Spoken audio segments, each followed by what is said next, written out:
Tinanggihan ng International Criminal Court, ICC, ang kahilingan ni dating Pangulong Rodrigo Duterte para sa pansamantalang paglaya o interim release. Ayon sa desisyon ng ICC Pre-Trial Chamber, mananatili si Duterte sa kustodiya sa The Hague habang nagpapatuloy ang mga pagdinig kaugnay ng kasong Crimes Against Humanity, na may kinalaman sa kanyang kampanya laban sa ilegal na droga noong siya'y presidente ng Pilipinas. Batay sa 23 pahinang desisyon, sinabi ng hukuman na may sapat na dahilan upang panatilihin si Duterte sa detention. Binanggit ng ICC ang posibilidad na siya ay tumakas, makaapekto sa mga saksi, o hadlangan ang proseso ng paglilitis kung siya'y palalayain.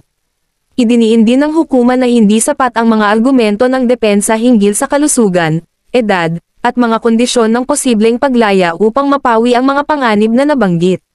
Si Duterte ay isinuko sa ICC noong Marso taong 2025 matapos ipatupad ang warrant of arrest laban sa kanya.